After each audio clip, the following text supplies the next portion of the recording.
So welcome to a new Game Stuff episode, and I've got a lot of very interesting items here, and I'm saving one for the end that is just so surreal and weird that I'm like, what is this? And we're going to look at it all together. And yeah, some of these items I ordered a long time ago, and they finally showed up. In fact, the first item that I'm going to show right here, I ordered when my daughter was 5 months old, and now she's 21 months old, and it finally showed up. That's why some of these new Game Stuff episodes, everything comes at once or nothing comes. You're waiting a long time. Okay, we're gonna start.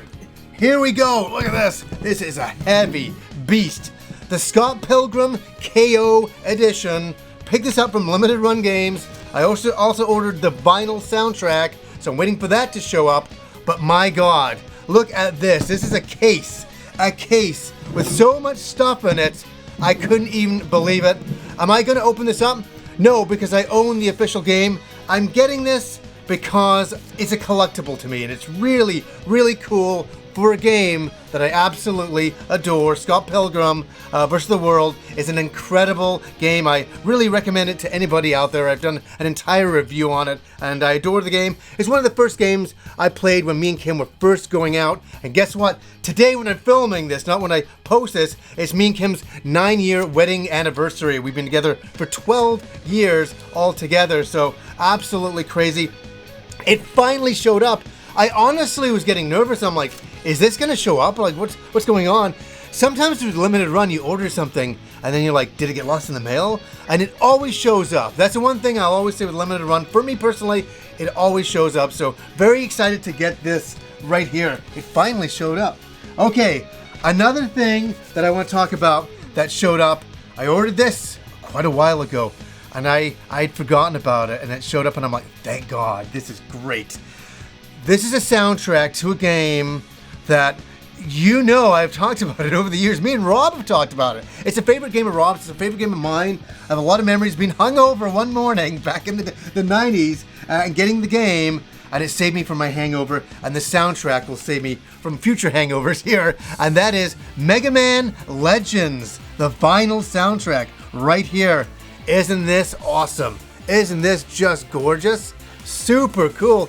I never thought back in the day when I was playing Mega Man Legends that there would be a soundtrack available on vinyl, and that I would want a vinyl soundtrack in the future. No, I always wanted music on CD back then.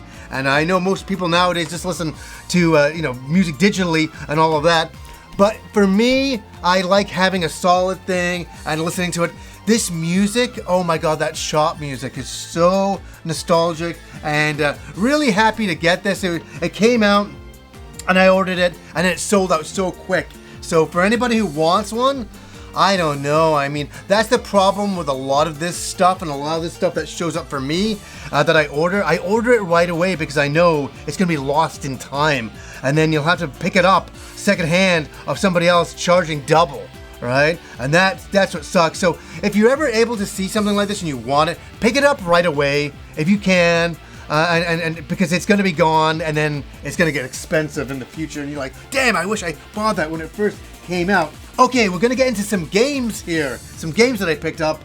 The first game here, I'm a fan of the past games. Obviously, I started with the King of Fighters 94, and here we are, the King of Fighters 15, jumping in. This finally showed up. I ordered this from Best Buy, and I'm like, you know, the funny thing is there's a bit of hype building up for me about the game, and all of a sudden I'm like, wait a second, like, we got another King of Fighters game. I'm like, why are you not more excited about this? And I'm like, let's just jump in, and I'll get some future impressions on what I think, because I really want to talk about the King of Fighters. Are any of you guys playing the King of Fighters 15? Is it living up to your expectations? Is it good? I'd be curious to read your responses out there. Yeah, this is the PS5 version, and I look forward to playing this game, and I got to pick up another PS5 controller so I can play some 2-player as well. Okay, this next game is really strange because I ordered it from PlayAsia, and I became a little hyped about it because I was on PlayAsia one night, and I'm like looking at stuff, and I'm like,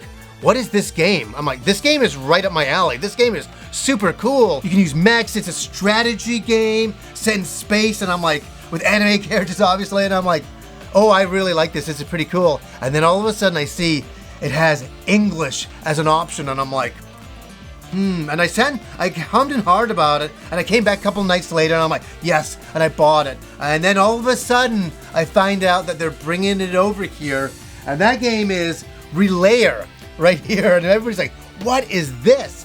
What is this?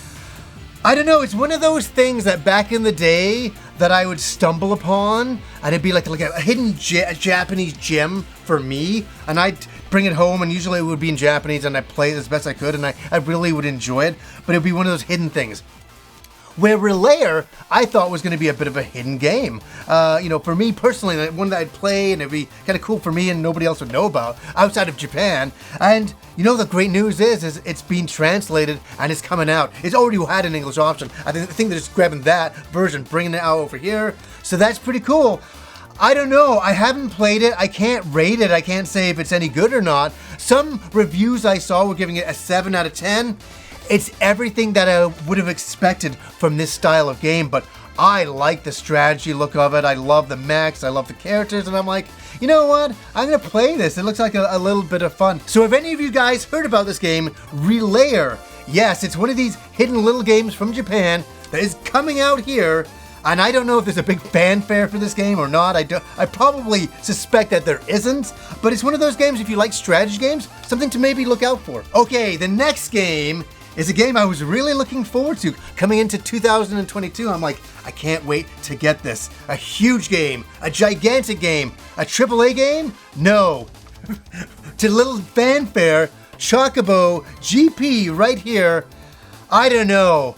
It charms me. I had to pick this up. I ordered it from PlayAsia. It finally showed up and I'm like, yes, I'm interested in this. That is for sure. What do you guys think of Chocobo GP? Are you playing it? Are you enjoying the game?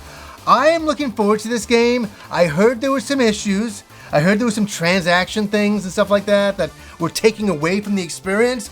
I'm going to make up my own feelings about the game, but I'm definitely going to play this game. I'm very curious about it. I love Mario Kart Deluxe. Wonderful game, and this is kind of in the same vein. Yes, I mean, the graphics are a little bit simpler than that, but I like it that we have like a Square Enix style of racing game, especially with Chocobos. Chocobos are absolutely wonderful things. Okay, the next game that came in, I was very excited to get this because me and Rob had talked about this in the games we've been playing recently. I think it was during Christmas time, and Rob really liked it, and I really liked it as well. And it's from an old anime that we absolutely adore, The Record of Lotus War, and that is Wonder Labyrinth. Right here, if any of you guys played this game, this is the Switch version. I came with the soundtrack here as well. My God, a return to the good old days of platforming, adventure platforming, kind of like a Castlevania style of game. A little more limited than that, I gotta say that, but really nice music, beautiful visuals, and you know what? Record of Lotus War is just one of those things from my past that I adore, and to see any game come out with any of the characters from that, to have D-Lit from it, was pretty cool. I embraced that concept and I rallied around the game, and I know a lot of my friends have played it and they love this game, and I highly recommend it for anybody who likes a Castlevania style of adventure. Okay, this is a bit of an interesting one. Horned Knights. Have any of you guys played this? Do you know about the game? It's a cutesy style game with a knight. I mean, running around in a side view action combat zone. I like it. I thought it was really charming when I saw this, and I'm like, this is my style of game, 100%. And I'm like, yeah, you know what? We'll give it a go. Absolutely. What do you guys think of Horned Knight? Okay, this was a bundle of things that I ordered that showed up separately. I ordered a t-shirt, a Shin Megami Tensei t-shirt, and I ordered a poster which got completely crushed in the mail, which really sucked. But these arrived unscathed right here. Had to get some Shin Megami Tensei mugs here for me and Kim. Look at this. We got Jack Frost going on right here. And we got Shin Megami Tensei 5 mug happening. Yeah, there we go. We're in focus there. I thought this was absolutely great. I mean, what's it like getting up in the morning and having a Shin Megami Tensei cup of coffee? Very satanic way to start your day. That is for sure. And I saw these and I was like, oh, this is great for me and Kim. And I show Kim this. And these will be great for the show. These will be great for the show if I have guests on. I can have, have us having mugs like this to do little interviews and things like that. I think it's very fitting. And I'll say this much. That Atlas store kind of sorted out their shipping because their shipping was off the charts. I remember originally ordering 2 mugs, wanting to order 2 mugs, and the shipping was like $75, but the mugs came to like $30, and I'm like, nope. And so I went back in, and a couple months later, it seems they've sorted that out. It's a little better. It's still expensive, but it's better. So yeah, I got these from the Atlas store, if anybody wants to know. Okay, another item that has been a long time coming. I backed the Kickstarter. It feels like it's years ago. Did it live up to the hype? Oh my god. Oh my god. Yes, it did. This book, it's a book I ordered. I backed the Kickstarter for. I looked at it online and I thought it was going to be good. I had no idea it would be this good. And I apologize. I feel so bad. Sometimes I show things in the show and I don't even know if they're available anymore. They're just stuff I ordered for myself. And, for the Kickstarter, I don't know if they're still for sale or anything like that. And that is the PC Engine TurboGrafx 16 PCFX Anthology book here. Look at this. Slipcase. What is this book? This is for all the hardcore PC Engine TurboGrafx fans out there in the world. I hope a lot of you are watching. I really hope a lot of you are watching. This book is extraordinary. And why it is? Obviously, it's all in the PC Engine, but it doesn't get any better than this. This is a love letter to that time, to this machine, to the games, to the creators. And it goes over the hardware, it goes over the history, it shows advertisements from back then, which is really nice. It gives a lot of history, and that's what I want to say. It shows a lot of history that nowadays is lost, and I've gone on record as saying that this is my golden time of video gaming was during the TurboGrafx PC Engine era, and I love it. And yeah, they go into the super graphics, all the different versions of the PC Engine in Japan, and when it came out over here is the TurboGrafx, and they go in depth. And I'm telling you, I haven't even scratched the surface of this book because there's so much content in here, and it's so good. We're talking reviews of PC Engine games right here, so many. And then if that's not enough for you, it shows you. Look at this, the reviews just go on and on and on and on. But it's really great if you're into the PC Engine or you're an aspiring person to find out a little bit more about this era in gaming. And my God, the reviews go on, but then, what's this? There's so many reviews. Then we get into more hardware, but the covers of all of the games. That's what gets me the most. The covers for all of this stuff. Yeah, they did such a great job. Here we go. Here's the covers. That's what I want to say. Look at this. All of this stuff. This is a love letter to that time, and it's done so incredibly well that me being such a big fan of the TurboGrafx PC Engine, this book I'm in awe of. I'm very, very happy to have it. I'm so glad I backed the Kickstarter. I took it's a bit of a leap of faith doing any Kickstarter. And this one really worked out well. And it's a long time coming. I remember I kept on checking, and they're like, yeah, we'll be shipping in a couple of months. And I'm like, oh my God, when is this showing up? And all of that. And then when I least expected it, that's when it showed up. And wow, really, really cool thing. Okay, we're on the second to last item here. Yes, this is a crazy one. This was sent in by Bandai Namco. It just kind of showed up, and I'm like, what is this? I thought we could look at this together because I don't understand a lot of this stuff and what it all means and all that. We'll start off with the first thing. This is a really funny one. It's called Trolley, right here. Trolley. Peach Elden Rings. And I'm like, what is this? This is like an Elden Ring candy. They're Peach-O's. Peachy-O's. Some kind of candies. I'm not a big candy guy. But I'm like, what is this? And so I guess they created this for a limited time thing, celebrating Elden Ring being released. And I'm like, okay, that's so wild. I'm like, do I even want to open this up? This is like such a weird collectible item. And behold, the Peachy Elden Rings. I don't know. Too funny. Okay, this one is a crazy one. This one is a crazy one. Look at this. This is an Elden Ring box. And at first, I'm like, is this like the special edition? And it's not. It's not. That's what's crazy. I've even gone online to find out what this is about, and I have found out nothing. Let's look at it together, shall we? Shall we? So it opens up this way. Okay. There's a few items in here we're going to look into. The first is a Zoetrope Elden Ring. It's like a pot boy thing. Very, very strange. Have you seen... So, there we go. Try to put that as close to the camera as I can. This is one of those things where you build it and you have it spin and the character walks. It's like the first kind of thing of animation that was ever created was like a zoetrope. I think that was Francis Ford Coppola's studio as well, but really interesting item. I'm like, what is this? And so yeah, this is like Elden Ring. I doubt you could even imagine it, and soon you won't have to. This is celebrating the release of Elden Ring. That's what all these items are. Okay, the next thing. This is wild. So crazy. I'm gonna thank Bandai Namco for sending this over. I don't talk to them, you know, and it's like all of a sudden this shows up. It's like, wow, guys, this is pretty cool. Okay, am I holding this up correctly? I'm upside down. It is an Elden Ring blanket.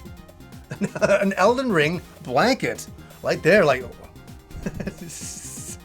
you kind of... Elden Ring is such a scary game that I almost don't want to even wear the blanket because I might wake up dead one morning. You never know. I'm being funny. Elden Ring is a tough game. It's an incredibly tough game, but what a gorgeous game. What an imaginative game. I could go on and on about that game. It's ridiculous. What else is in here? Another mini pot boy here. Look at this. Very, very strange. Very, very strange. Now, here's the really weird one. These are Elden Ring bath salts. Honey, I'm just going for a bath. Give me my Elden Ring bath salts. Yes, I opened this up earlier and I'm like, look at this.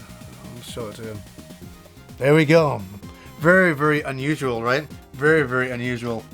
And then I think that is about it. I don't know what this is. Oh, I don't know what this is. I'll open it up though. Oh. It's a little, oh my god, isn't that cool? It's a little, I'll take this out, as you can see.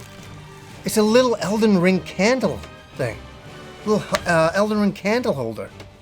Holy, isn't that great? I mean, I don't know, this is like when this arrived, I'm like, what is this stuff? It's so weird. It's so strange and really, really thoughtful for them to send this over. I'm like, thank you guys. I mean, I really, really appreciate it and all of that. I really, really do. It's such a novelty box set celebrating the release of Elden Ring, and I was already celebrating it on my own because I think the game is phenomenal. I think the whole internet thinks it's phenomenal. Frustratingly phenomenal, but really interesting. I wanted to share that with you because it's so unique. Okay, the final item, Dungeons and Dragons, right here, Call of the Netherdeep, right here by Critical Role.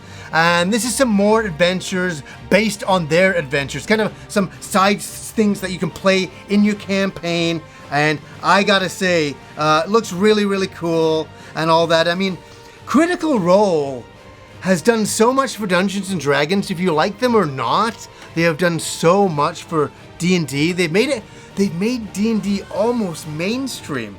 Almost mainstream. Everybody I know plays D&D now, and that's a time that I never thought I would live in. I remember being down the street in like 1988 playing with all our nerdy friends in our neighborhoods, and it was like a secret, but it was a cool secret. Like anything now, superheroes are mainstream. Dungeons and Dragons has become pretty much mainstream, and I'm okay with that. I think that's great. I think if more people get to play D&D is a great thing, and I love this game, and I always say it, don't I? I need to spend some more time playing D&D in my life. I got an adventure going with Kim, but also the thing that I want to do is I want to run some more, summer adventures with my friends. I got friends coming out and gonna get them all together and we're gonna play D&D. And I want to go to a park and play D&D. I've never done that, and I think that'd be a really, really cool thing to do. And yeah, so I'll probably take some story elements out of here for Kim's adventure. Kim's adventure is going pretty good. It's a really interesting type of thing. It's a solo adventure right now that's going to lead into bringing back some of my friends into the campaign. That is for sure. So guys, have you picked up anything interesting gaming related? Let me know down below. So anyways guys, until next time.